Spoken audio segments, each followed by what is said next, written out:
All right, if you got a LG washer dryer, it's the old 30 or 31 inch wide model, and you want to convert the drawer to go with a 29, don't go spending hundreds of dollars on a new drawer. If the washer's crap, just reuse the drawer. There are screws all the way around this that you can detach it. So there's these brackets here, 2 on each side, and then 2 on the back as well. Just a couple screws, and then you can lift the old unit off. Okay, once you get the old unit off, let's take a look over here. The old drawer is off. There are plastic brackets that are screwed into the original holes. Just unscrew the plastic brackets, slide them over, and set your new washing machine on top of it, and kind of just lift up each corner and square up these brackets. What I'm gonna do next is take this back off. I'm gonna drill new pilot holes in these brackets into this sheet metal, and I'm gonna drive all these screws back in there. I've squared it up all the way around, you know, about 1 inch on each side. I'm squaring it up to the front so there's less of the drawer hanging out. Yeah, you're gonna have about 1 inch extra on all sides, and if you got something fancy going on, maybe you don't want to do that and you want to spend $300 or $400 on a new drawer. But I don't. I'm in a garage. Pretty simple. So I just traced the outside with a permanent marker of each bracket. Once I've got it kind of squared up, I'm going to drill the holes and I'll show you the finished product. Okay, so you can see once you have it unscrewed from the old unit, this is what the brackets look like. There's just screws in each one of these. Just pop them out with a screw gun or a screwdriver.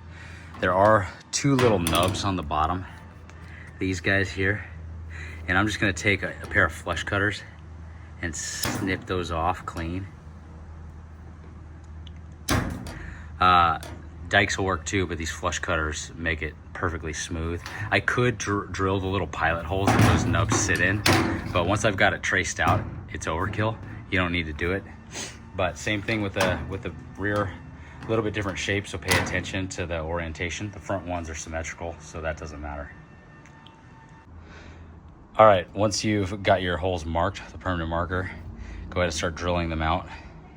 I'm using a 1/8 drill bit.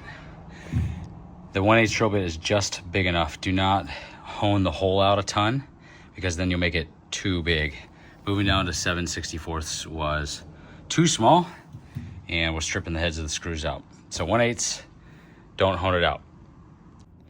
Unless you have really steady hands, get them all started before you cinch them down, because your holes are just slightly off.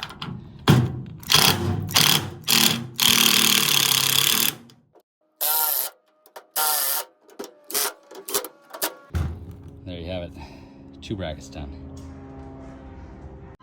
Okay, all 4 are on. Highly recommend. I switched out to a full-size high-speed drill. I was using my 12 volt, went from like 20 seconds a hole to 4 seconds a hole. Grabs the bit a lot lower. So if you got one, use it. I'll leave descriptions to all the tools I'm using, by the way. If this helps you out, buy them there. Shop vac, super valuable as well. So next thing is I'm gonna take the new one, set it on top, and show you how these screws secure those brackets. Like a glove, fit perfectly, everything lined up just right. Remember, there are screws, 2 sets on each side and 2 sets in the back. They're literally just plastic to plastic with all these metal screws, of course. And then you are done. So check it out.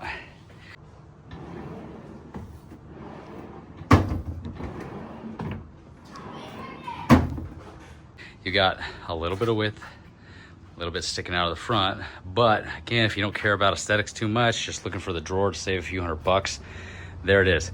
If this video helped, if you could buy the tools you're going to use out of the links in the description, it helps me out a ton.